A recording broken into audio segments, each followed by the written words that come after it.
नमस्कार। आप सभी सकुशल और स्वस्थ होंगे। स्टूडेंट्स, आज का ये जो हमारा लेक्चर है, इसमें हम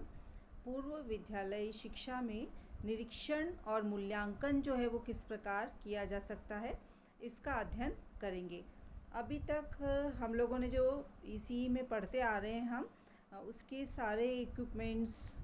किस तरह से एक्टिविटीज़ जो है वो होनी चाहिए, कौन कौन से जो है टाइप्स होते हैं, इन सब का अध्ययन हम कर चुके हैं। आज हम देखते हैं कि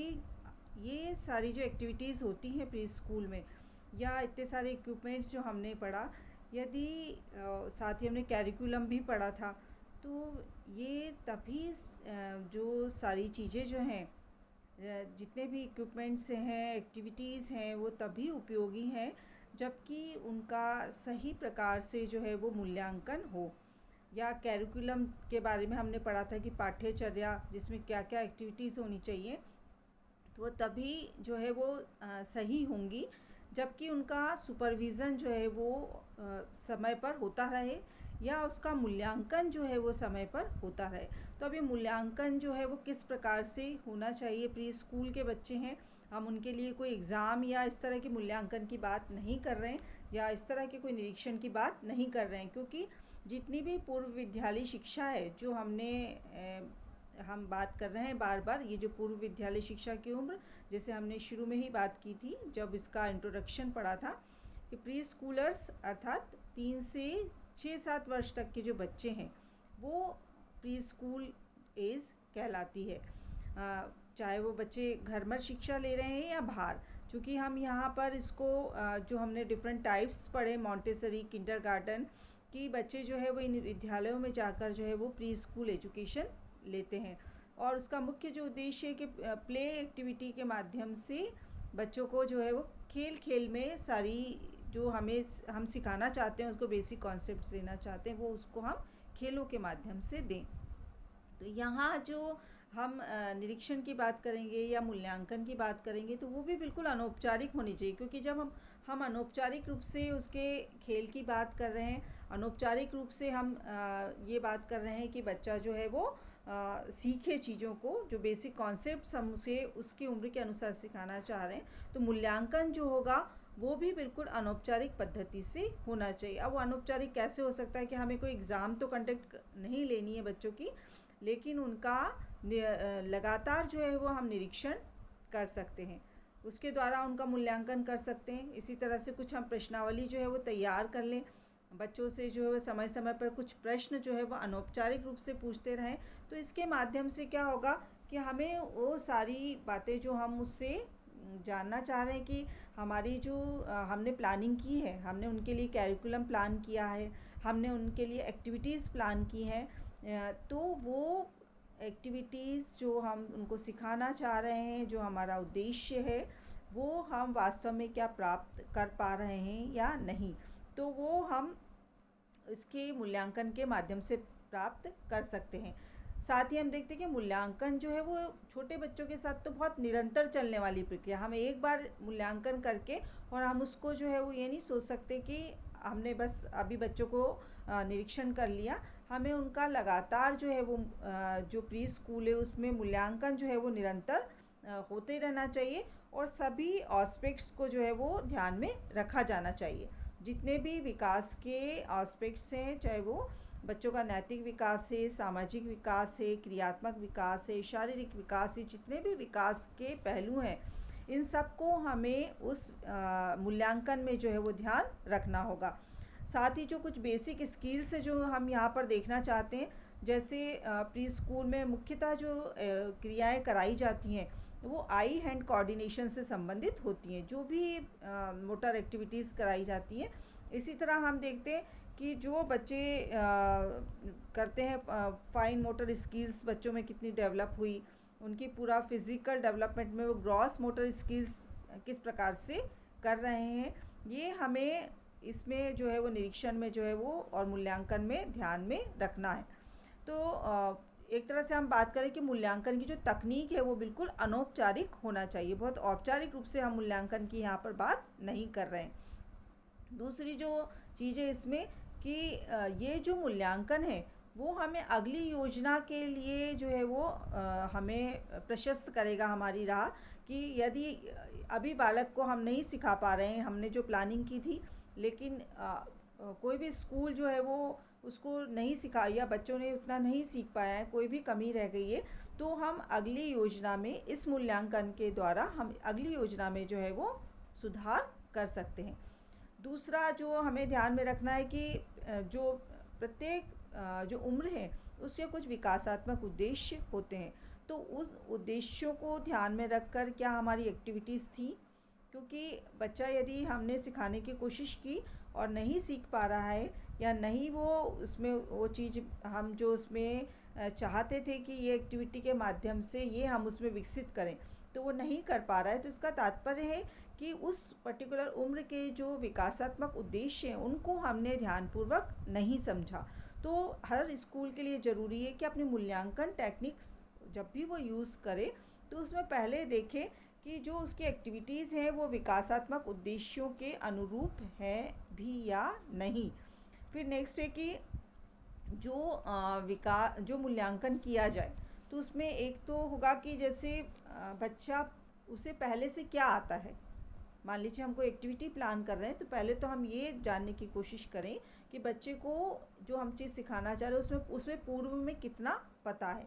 और लास्ट में फिर जब हम उस एक्टिविटी को करा देते हैं तो फिर उसका फीडबैक जो है वो लिया जाए कि उसे इतना आता था और अब उसने जो है वो इतना जो है वो सीख लिया। तो तात्पर्य ये है कि जो भी विद्यालय जो होते हैं प्री स्कूल,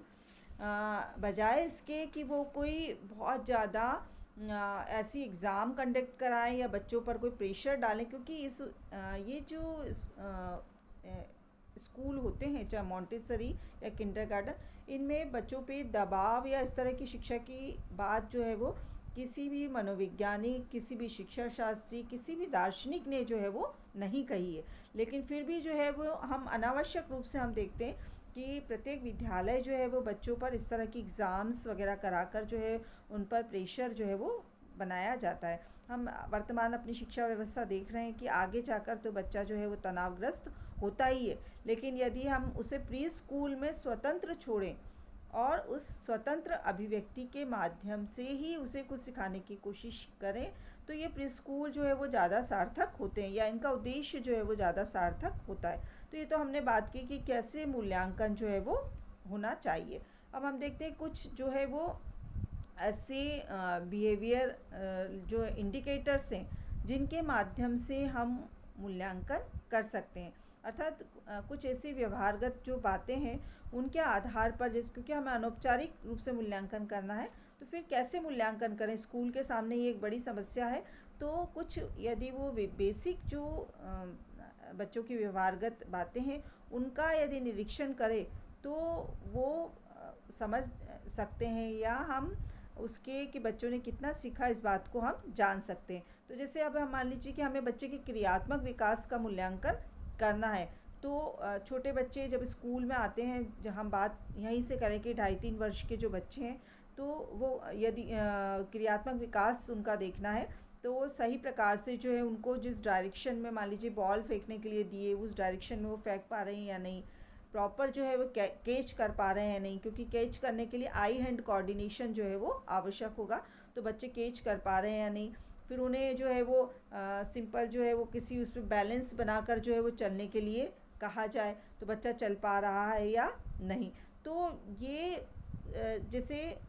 कुछ बिहेवियरल जो है वो इंडिकेटर्स है जिनके माध्यम से हम बच्चे की जो मोटर एक्टिविटी है उसको जज कर सकते हैं। इसी तरह से जो है वो लिसनिंग स्किल्स, बच्चे की सुनने की जो बात है कि बच्चे जो है हम उसको स्टोरी सुना रहे हैं तो क्या बच्चा जो है उनको समझ पा रहा है, हमने स्टोरी में कोई इंस्ट्रक्शंस दिए बच्चे को तो क्या बच्चा उसको समझ पाया, तो उससे क्या होगा कि हम बच्चे की जो लिसनिंग स्किल के वास्तव में बच्चा किन बातों को सुन पा रहा है या समझ पा रहा है। इसी तरह से स्पीकिंग स्किल जो होती है कि बच्चा जो है वो किसी भी पिक्चर को देखकर जो है वो किस प्रकार से बोल रहा है, और इसी तरह से जो है वो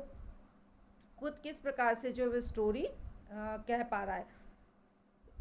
इसी प्रकार से हम देखते हैं कि बच्चे की रीडिंग हमने कुछ लिखा ब्लैक बोर्ड पे, तो क्या बच्चा जो है उसको पढ़ पा रहा है? कोई चीज़ें हमने उसे बताई हैं बोर्ड पे दो चित्र बनाकर, तो क्या बच्चा उसको समझ पा रहा है, बोल पा रहा है? इसी तरह से कॉग्निटिव डेवलपमेंट के अंतर्गत संज्ञानात्मक जो विकास होता है उसके अंतर्गत क्या बच्चा जो है चीज़ों में अंतर स्पष्ट कर पा रहा है, चीज़ों को बड़े से छोटे उसमें क्रम में जो है वो जमा पा रहा है? तो ये बेसिक जो है वो बातें हैं जो प्रत्येक डेवलपमेंट के संदर्भ में इंडिकेटर्स होते हैं। तो हम जब बच्चा स्कूल में आए, प्री स्कूल में, तो इन बेसिक इंडिकेटर्स के माध्यम से जो है उसके बारे में, इसी तरह से सोशल डेवलपमेंट में भी कर सकते हैं कि क्या बच्चा जो है वो अपनी चीज़ों को शेयर करता है, समूह में खेलना वो पसंद कर रहा है। बहुत ज़्यादा जो है वो यदि उसे समूह में जो रखा जाए तो ऐसा तो नहीं बच्चा जो है वो बहुत चीज़ों को एंजॉय नहीं कर पाता हो। तो ये जितने भी हम देखते हैं कि विकास है, चाहे वो शारीरिक विकास है, चाहे क्रियात्मक विकास है, चाहे नैतिक विकास है, सृजनात्मक विकास है, सामाजिक विकास है, संज्ञानात्मक विकास है, संवेगात्मक विकास है, तो इन विकास को हम बच्चे के जो व्यवहार है उससे जानने की कोशिश करें, एक्टिविटी प्लान करने से पहले भी और प्लान करने के बाद भी। तो उससे क्या होगा कि बच्चा जब स्कूल में आया तो उसमें किस तरह की एक्टिविटी वो कर पा रहा था, या उसका ये विकास जो है वो किस प्रकार का से था। और हमने बच्चों के लिए बहुत सारी ऐसी एक्टिविटीज़ प्लान की, और उनके लिए सोशल डेवलपमेंट के लिए, मोटर डेवलपमेंट के लिए, उनके जो है कॉग्निटिव डेवलपमेंट के लिए। तो बच्चे ने क्या सीखा, कितना सीखा, तो वो हम उसी तरह से इंडिकेटर्स के माध्यम से जो है उनका मूल्यांकन कर सकते हैं। तो ये हुआ कि प्री स्कूल में जो है वो किस प्रकार से निरीक्षण होना चाहिए और किस प्रकार से मूल्यांकन, किस टेक्निक को काम में लिया जाना चाहिए। क्योंकि अभी हमने देखा कि कितना भी अच्छा हमारा कैरिकुलम है प्री स्कूल का, लेकिन यदि उसमें जो डेवलपमेंटल ऑब्जेक्टिव्स हैं हर एज के, जैसे हम बात करें कि बच्चा 2.5-3 वर्ष से आ रहा है और 6-7 वर्ष तक का जो अवस्था मानी गई है,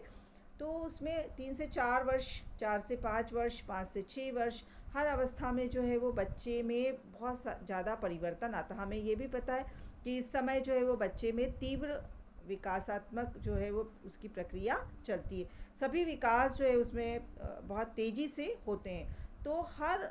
स्टेज में जो है वो उसमें विकासात्मक पैटर्न जो है उसका बदल जाएगा। साथ ही जो है उसके जो टास्क हैं, डेवलपमेंटल टास्क, वो भी उसके परिवर्तित हो जाते हैं।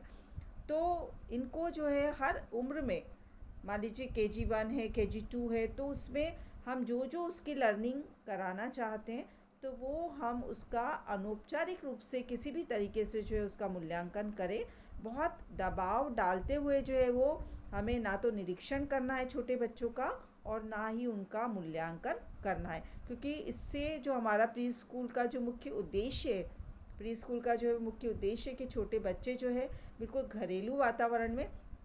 हम देखते हैं कि पूर्व में तो बच्चे जो है वो 6 वर्ष की अवस्था से ही विद्यालय जाना प्रारंभ करते थे, लेकिन अब वर्तमान में एक प्री स्कूल के रूप में एक हमारे पास अच्छी जो है वो व्यवस्था है। लेकिन उस व्यवस्था का यदि सही प्रकार से उपयोग होगा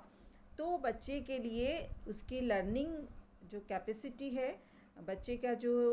एक विकासात्मक जो हम प्रक्रिया को आगे ले जाना चाहते हैं, उसमें ये जो स्कूल हैं उनकी जो है वो मुख्य भूमिका होगी। तो स्टूडेंट्स, आज हमने देखा कि प्री स्कूल में किस प्रकार से निरीक्षण होना चाहिए और किस तरीके से जो है वो